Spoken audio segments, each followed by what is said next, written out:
यार तू बड़ी खुशनसीब है, तेरी बेटी है। सच कहूँ तो बेटियां माँ बाप का दुख दर्द दिल से महसूस करती हैं। शोभा ने ठंडी आह भरते हुए कहा। शोभा की बात सुनकर एक बेटी की माँ आरती बोली, नहीं यार मत पूछ आजकल की बेटियों के हाल। वो हमारे समय की बेटियां होती थीं जो माँ बाप का, खासकर माँ का दुख दर्द शिद्दत से महसूस करती थीं। आजकल की बेटियां तो माँ बाप का सिर दर्द बनकर बेटों से होड़ लेती महसूस होती हैं। तेरी बेटी नहीं है ना, इसीलिए कह रही है ऐसा। बेटी से अच्छी आजकल बहू होती है। बेटी तो हर बात पर मुंह तोड़ जवाब देती है, पर बहू दिल ही दिल में भले ही बड़बड़ाए पर सामने फिर भी लिहाज करती है, कहना सुन लेती है। आजकल की बहुओं से लिहाज की उम्मीद करना, तौबा तौबा। मुंह से तो कुछ नहीं बोलेंगी पर हाव भाव और आंखों से बहुत कुछ जता देंगी। रचना ने आरती की बात का विरोध करते हुए कहा, जिन बेटियों का तू अभी अभी गुणगान कर रही थी, आखिर वही तो बहुएं बनती हैं। ऊपर से थोड़े ही न उतर आती हैं। ऐसा ना को चने चबवाती हैं आजकल की बहुएं, बस अंदर ही अंदर दिल महसूस कर रह जाओ। हम तो अपने ही बेटे पर ज्यादा हक भी नहीं जता सकते, वरना बहू उसे माँ का लाडला कहने से नहीं चूकेगी। शोभा उन दोनों की बातें मुस्कुराती हुई सुन रही थी। फिर एक लंबा गहरा सांस छोड़ती हुई बोली, अब मैं क्या जानूं कि बेटियां कैसी होती हैं और बहू कैसी। ना मेरी बेटी है ना बहू। पता नहीं मेरा नखरेबाज बेटा कब शादी के लिए हाँ बोलेगा, कब मैं लड़की खोजूंगी, कब शादी होगी और कब मेरी बहू आएगी। अभी तो कोई सूरत नज़र नहीं आती मेरे सास बनने की। जब तक नहीं आती तब तक मस्ती मार। रचना और आरती हंसती हुई बोली, गोल्डन टाइम चल रहा है तेरा, सुना नहीं? पुरानी कहावत है, पहन ले जब तक बेटी नहीं हुई, खा ले जब तक बहू नहीं आई। इसलिए हमारा खाना पहनना तो छूट गया, पर तेरा अभी समय है बेटा। मस्ती कर, पति के साथ घूमने जा, पिक्चरें देख, कैंडल लाइट डिनर कर। बाद में नाती पोते खिलाने पड़ेंगे और बच्चों से कहना पड़ेगा, जाओ घूमाओ। हम तो बहुत घूमे अपने ज़माने में, तो दिल तो दुखेगा ना।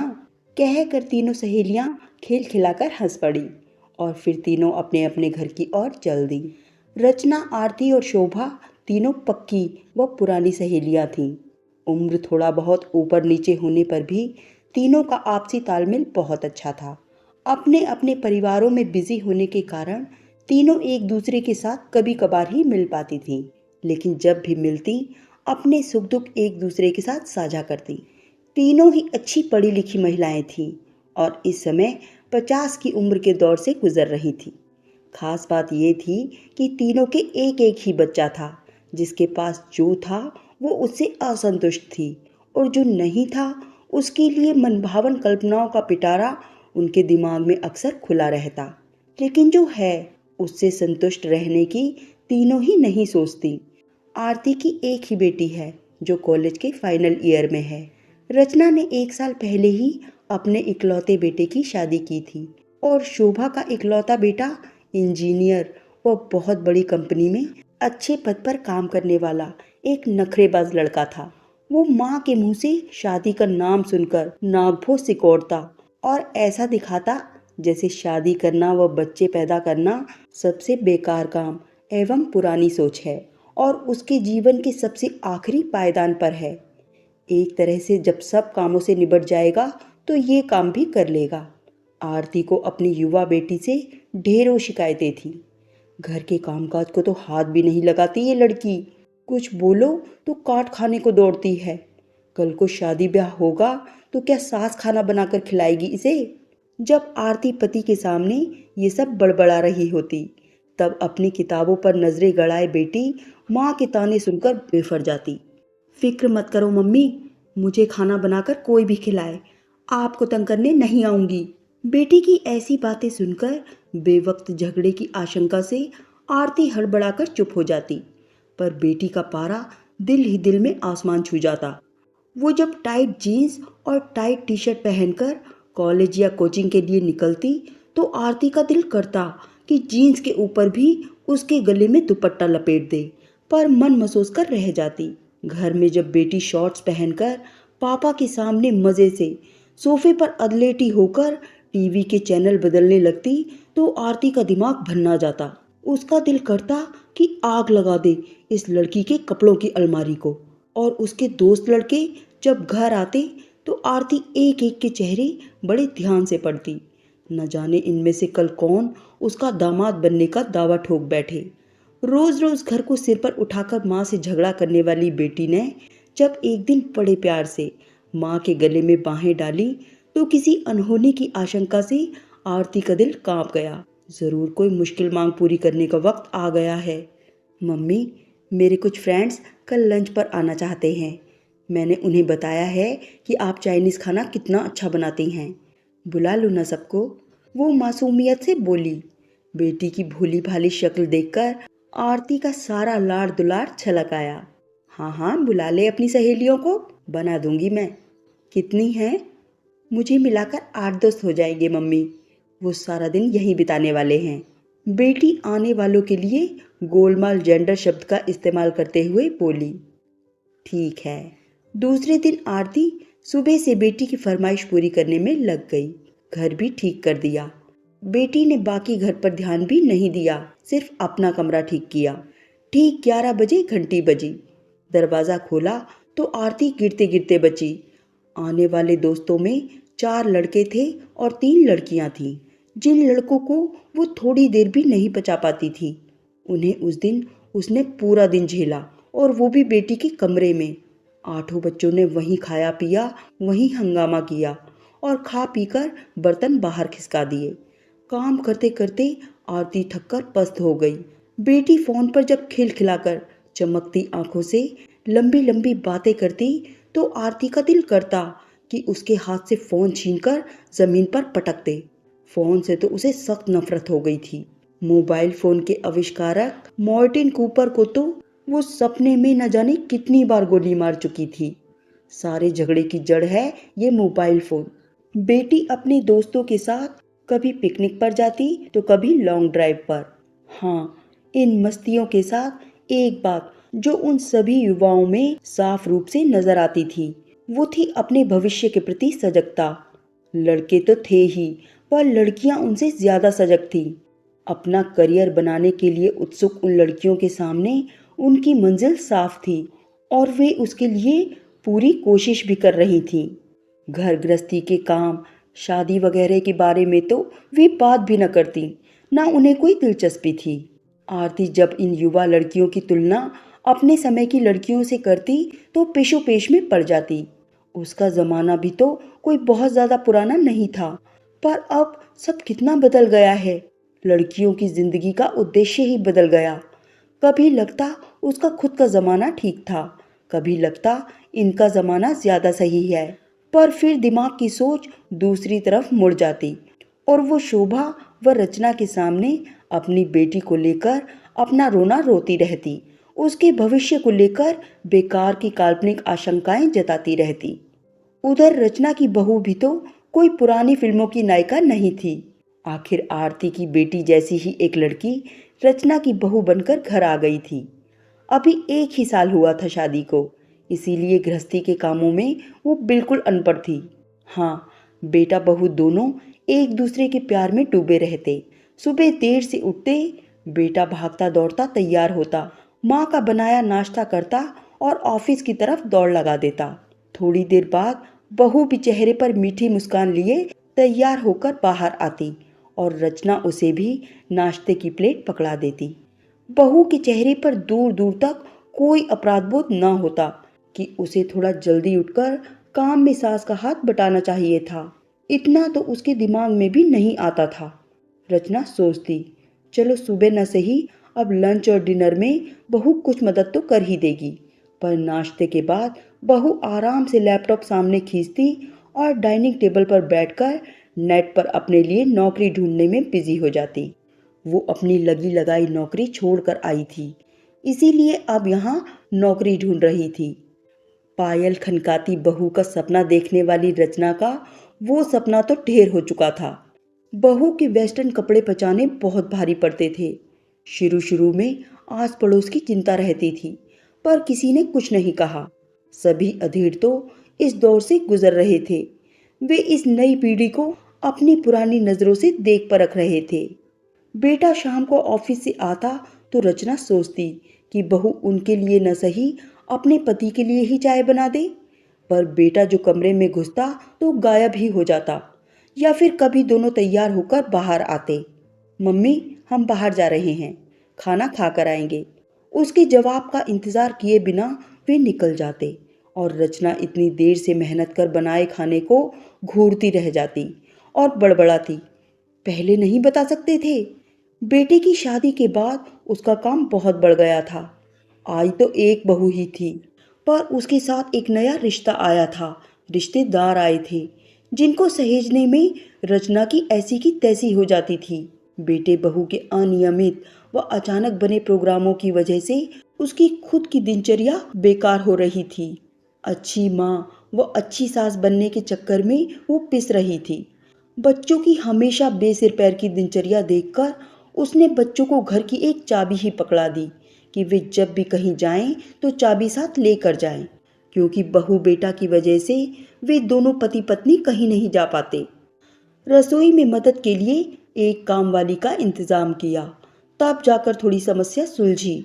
अब बहू को भी नौकरी मिल गई थी, सो वो भी बेटे के साथ घर से निकल जाती और उससे थोड़ी देर पहले ही घर आती। वह सीधे अपने कमरे में घुसकर आराम करती। रचना सोचती, मजे हैं आजकल की लड़कियों के, शादी से पहले भी अपनी मर्जी की जिंदगी जीती हैं और बाद में भी। एक उसकी पीढ़ी थी, पहले माँ बाप का डर, बाद में सास ससुर और पति का डर, और अब बेटे बहू का डर। आखिर अपनी जिंदगी कब जी हमारी पीढ़ी ने? रचना की सोच भी आरती की तरह नई पुरानी पीढ़ी के बीच झूलती रहती। कभी अपनी पीढ़ी सही लगती, कभी आज की। उनकी खुद की पीढ़ी ने तो शादी से पहले अपने माँ बाप का भी ख्याल रखा। संस्कारी बहू रही तो ससुराल में सास ससुर के अलावा बाकी परिवार की भी सास संभाल की, और अब बहू बेटों के लिए भी कर रही हैं। कल इनके बच्चे भी पालने पड़ेंगे। पढ़ी लिखी रचना सोचती, आखिर महिला सशक्तिकरण का युग इसी पीढ़ी के हिस्से में आया है, पर उनकी पीढ़ी की महिलाएं कब इस सशक्तिकरण का हिस्सा बनेंगी, जिन पर पति नाम के जीव ने भी पूरा शासन किया, रुपये भी गिन कर दिए, जबकि उसने खुद ने अच्छा खासा कमा लाने लायक शिक्षा हासिल की थी। भाड़ में जाए ऐसा महिला सशक्तिकरण, वो चिढ़कर कहती और आरती व शोभा के आगे बड़बड़ाकर अपनी भड़ास निकालती। उसकी ये सोच उन दोनों पढ़ी लिखी महिलाओं पर भी असर डालती, पर बाहरी तौर पर, क्योंकि वो सीधे तौर पर तीसरी पीढ़ी से अभी प्रभावित नहीं हो रही थी। पर शोभा उन दोनों के अनुभव सुन सुनकर अपनी होने वाली बहू के बारे में तरह तरह की आशंकाओं से घिरने लगी थी। पहले तो बेटा ही इतना नखरेबाज है, ऊपर से बहू न जाने कैसी हो।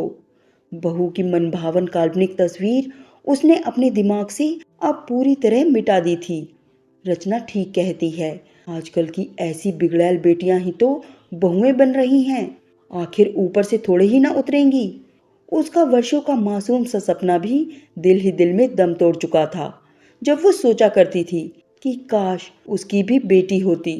बेटी तो नहीं हुई, पर बड़े होते बेटे को देखकर वो नन्हा सा ख्वाब पालने लगी थी कि उसकी प्यारी सी बहू आएगी और उसका वर्षों का बेटी पाने का सपना पूरा हो जाएगा। पर रचना की बातों से उसने ये उम्मीद भी छोड़ दी थी। अब वो मन ही मन हर आने वाली मुसीबत के लिए तैयार हो गई थी। वो उम्र में अपनी दोनों सहेलियों से थोड़ी छोटी थी। पति की अच्छी तनख्वाह के चलते उसका घर भी उन दोनों से बड़ा था। उसने सोच लिया था कि बहू के साथ ज्यादा मुश्किल हुई तो बेटे बहू को ऊपर के पोर्शन में शिफ्ट कर देगी। रचना सही कहती है, हमारे लिए महिला सशक्तिकरण कब आएगा? शोभा के बेटे ने 31वें साल में कदम रख दिया था। अब वो भी चाह रही थी कि बेटे की शादी कर वो अपनी जिम्मेदारियों से मुक्त हो जाए। शोभा के पति रमेश जी भी यही सोचते थे कि उनके रिटायरमेंट से पहले बेटे की शादी निपट जाए तो अच्छा है। पर जैसे ही बेटे से शादी की बात छेड़ते, बेटा बहाने बनाकर उठ खड़ा होता। जब भी किसी रिश्ते के बारे में बात चलती, बेटा हवा में उड़ा देता। जब भी किसी लड़की की फोटो दिखाई जाती तो वो परे खिसका देता। ये सब देखते देखते एक दिन शोभा उखड़ ही गई। ऐसा कब तक चलेगा रोहित? कब तक शादी नहीं करेगा तू? अभी जल्दी क्या है मम्मी, आप तो बस शादी के पीछे ही पड़ जाते हो। वो वहां से उठते हुए बोला, मैं तुझे आज उठकर कहीं जाने नहीं दूंगी। 30 साल का हो गया है, अभी शादी की उम्र नहीं हुई तो कब होगी? मम्मी, ये आपकी ढूंढी लड़कियां आखिर मुझे क्या पता कि कैसी हैं। एक दो मुलाकातों से किसी के बारे में कुछ पता थोड़े ही ना चलता है। तो फिर कैसे देखेगा तू लड़की? मैं जब तक लड़की को 2-4 साल देख परख ना लूं, हाँ नहीं बोल सकता। क्या मतलब? शोभा हैरान होकर बोली। मतलब साफ है, मैं अरेंज मैरिज नहीं करूंगा। तो क्या तूने कोई लड़की पसंद की हुई है? रोहित बिना जवाब दिए अपने कमरे में चला गया। शोभा उसके पीछे पीछे दौड़ी। बोल रोहित, तूने कोई लड़की पसंद की हुई है? हाँ। तो फिर बताता क्यों नहीं? इतने दिनों से हमें बेवकूफ़ बना रहा है। बेवकूफ़ नहीं बना रहा हूँ, बता इसलिए नहीं रहा था कि मेरी पसंद को आप लोग पसंद कर पाओगे या नहीं। तेरी पसंद अच्छी होगी तो क्यों नहीं पसंद करेंगे? पर तू ठीक से बताएगा भी उसके बारे में? क्या सुनना है आपको? लड़की सुंदर है, पढ़ी लिखी है, मेरी तरह इंजीनियर है, ठीक ठाक सा परिवार है। पर क्या? अगर आपके शब्दों में कहूँ तो वो छोटी जाति की है। और पापा का ब्राह्मणवाद, वो तो घर के नौकरों चाकरों पर भी हावी रहता है। वे तो चाहते हैं कि घर में नौकर भी हो तो ब्राह्मण हो। ऐसी हालत में मैं कैसे बताता? और मैं कहीं दूसरी जगह शादी नहीं कर सकता, इसीलिए आप मेरी शादी की बात तो भूल ही जाओ। ये सुनकर शोभा का मुंह खुला का खुला रह गया। उसकी हालत देखकर रोहित मजाक करता हुआ बोला, इसीलिए कहता हूँ मम्मी, मुझे ही बेटा व बहू दोनों समझ लो और मस्त रहो। कहकर वो कमरे से बाहर चला गया। शोभा जड़ सी खड़ी रह गई। रचना और आरती के बच्चों ने तो उनका सुख चैन ही छीना था, पर उसके बेटे ने तो उसे जीते जी ही मार दिया। घर से भी साधारण और जाति से भी छोटी, जिस लड़की के आने से पहले ही दिल में फांस चुभ गई हो, दिलों में दीवार खड़ी होने के पूरे आसार पैदा हो गए हों, उसके घर में आने पर क्या होगा सोचा जा सकता है। बेटा तो फिर से अपने कामों में मस्त और बिजी हो गया, पर उसे ज्वालामुखी के शिखर पर बैठा गया। उसे पता था बेटे के हाथ पीले करने हैं तो उसकी बात तो माननी ही पड़ेगी। वो पति से बात करने की कूटनीति तैयार करने लगी। बहुत मुश्किल था रमेश जी के ब्राह्मणवाद से लड़ना। कई बार तो उसकी खुद की भी बहस हो जाती थी इस बात पर रमेश जी से, पर उसे नहीं पता था कि रोहित उसे इस दुविधा में डाल देगा। खैर, डरते घबराते जब उसने रमेश जी को बताया तो घर जैसे कुरुक्षेत्र का मैदान बन गया। युद्ध का आगाज हो जाने के कारण वो बिना किसी जतन के बेटे के पाले में फेंक दी गई और रमेश जी अपने पाले में अकेले रह गए। रोज तीखी बातों के तोप गोले दागे जाते। दोनों पक्ष व्यंग बाणों से एक दूसरे को घायल करने में कोई कोताही न बरतते।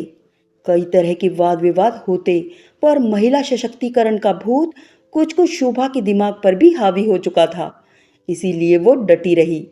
आखिरकार रमेश जी को अपने तीर तरकश जमीन पर रखने ही पड़े। असहाय शत्रु की तरह आखिरकार वो शरण में आ ही गए, इस शर्त पर कि शादी के बाद बेटे बहू ऊपर के पोर्शन में रहेंगे। इस बात को रोहित व शोभा दोनों मान गए और दोनों पक्षों की सफल बातचीत के बाद शादी विधि विधान से संपन्न हो गई। रोहित ने अपने कपड़ों की अटैची उठाई और दहेज में मिले पलंग व 4 बर्तनों के साथ एक गैस चूल्हा खरीदा और ऊपर के पोर्शन में अपनी गृहस्थी बसा ली। शोभा तो बहू को लेकर पहले ही कई तरह की आशंकाओं से घिरी थी। ऊपर से छोटी जाति की लड़की, हालांकि वो बहुत ज्यादा जातिवाद नहीं मानती थी, पर फिर भी उसका मन भी बहुत खुलकर बहू को अपना नहीं पा रहा था। इसीलिए उसने भी पति रमेश जी को मनाने की कोशिश नहीं की। बहू बेटे शादी के अगले दिन ही 10 दिन के हनीमून ट्रिप पर निकल गए। उसने भी शादी के बाद के कामों, रिश्तेदारों में मिठाई कपड़े वगैरह का लेन देन निपटाया। नजदीकी रिश्तेदारों का इस शादी से मूड जो उखड़ा था वो उखड़ा ही रहा। शोभा और रमेश जी कर भी क्या सकते थे, बेटे की मर्जी थी कहकर उन्होंने हाथ झाड़ लिए थे। बच्चों के वापस आने का दिन पास आ रहा था। इसी बीच रमेश जी ऑफिस की तरफ से 1 हफ्ते की ट्रेनिंग के लिए चेन्नई चले गए। उसके अगले दिन ही बेटे बहू हनीमून से वापस आ गए। सुबह शोभा की नींद देर से खुली। उठकर वो बाथरूम में फ्रेश होने चली गई। मुंह धोकर वो तौलिए से पोंछती हुई बाहर आ रही थी कि सुबह सुबह कोयल सी मीठी आवाज उसके कानों में पड़ी। माँ, चाय लाई हूँ आपके लिए। मुखड़े पर मीठी मुस्कान की चाशनी घोले बहू रिया ट्रे में चाय लिए खड़ी थी। सुबह सुबह की धूप से उसका चेहरा चमक रहा था। पर तुम क्यों लाई चाय? मैं खुद ही बना लेती। शोभा को एकाएक समझ नहीं आया कि क्या बोले। वो रोहित ने कहा कि पापा गए हुए हैं, तो आप मेरे हाथ की चाय पी लेंगी। नहीं पीना चाहती हैं तो कोई बात नहीं, मैं वापस ले जाती हूँ। ये कहते हुए उसके मुखड़े की चमक थोड़ी मुरझा सी गई। ये देखकर शोभा का दिल भीगने सा लगा। वो जल्दी से बोली, नहीं नहीं, रख दो, मैं पी लूँगी। ये सुनते ही खुश होकर रिया ने ट्रे साइड टेबल पर रख दी। उसका मुखड़ा फिर से चमकने लगा। शोभा का दिल किया बहू को खींचकर अपने गले से लगा ले, पर नहीं, रमेश जी ये सब कभी बर्दाश्त नहीं करेंगे।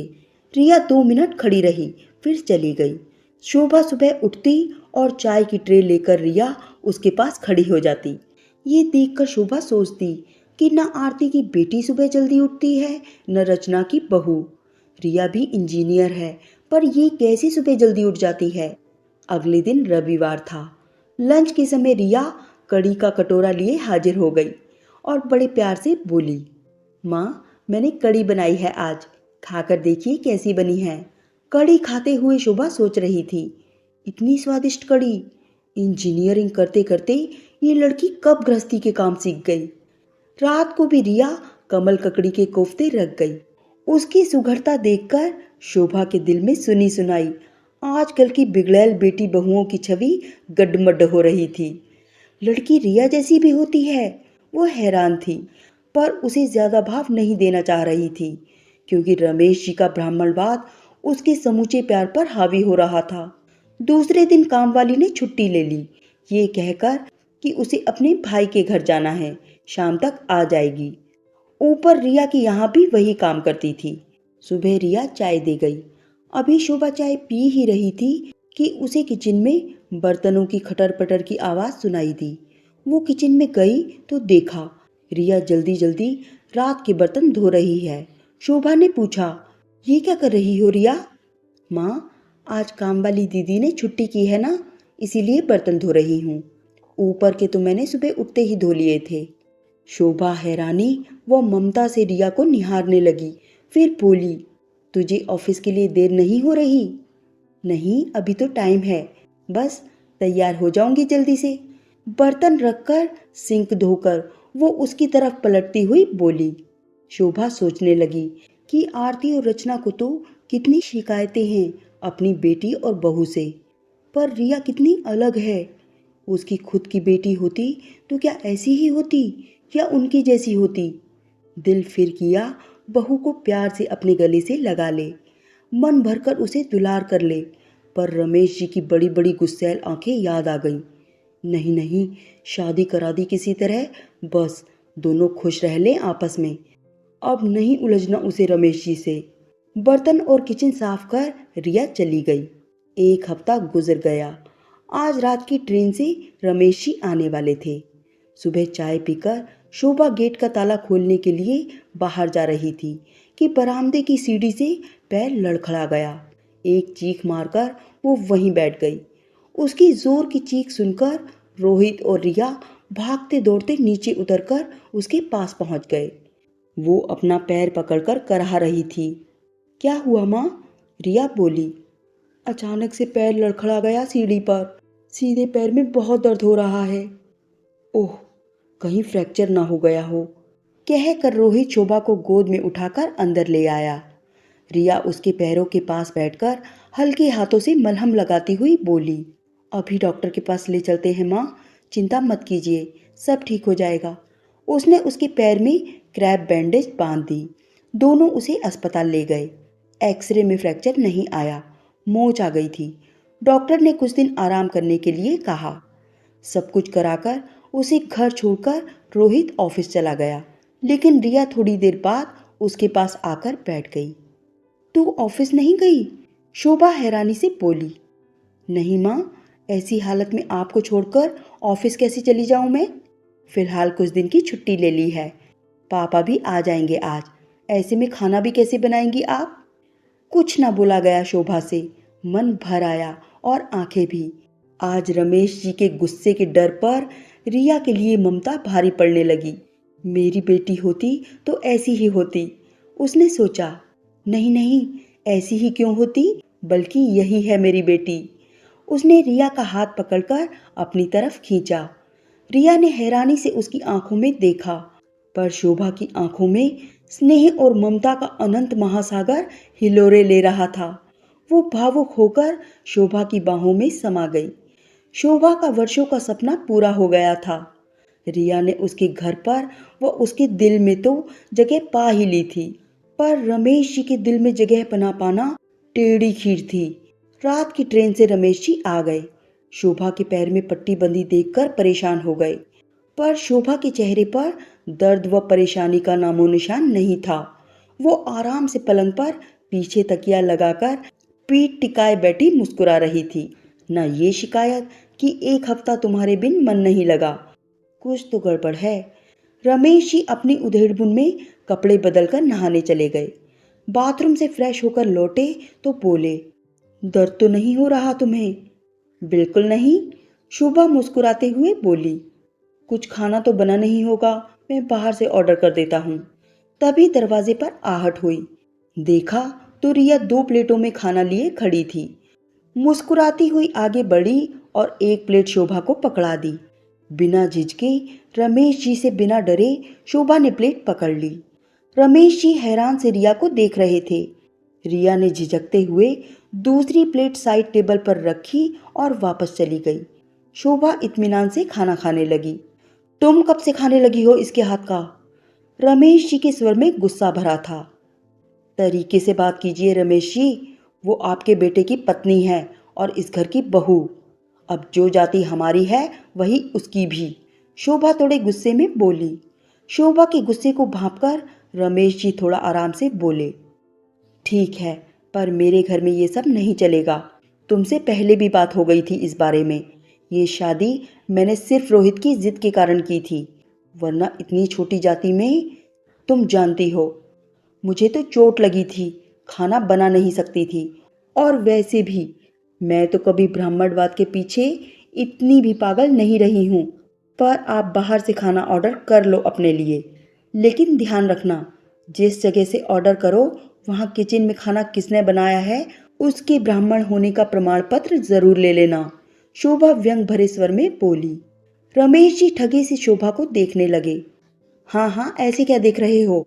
ब्याह शादियों में जाते हो, खाना बनाने वालों का, स्नैक्स सर्व करने वाले वेटरों की जाति भी पूछी है आपने कभी?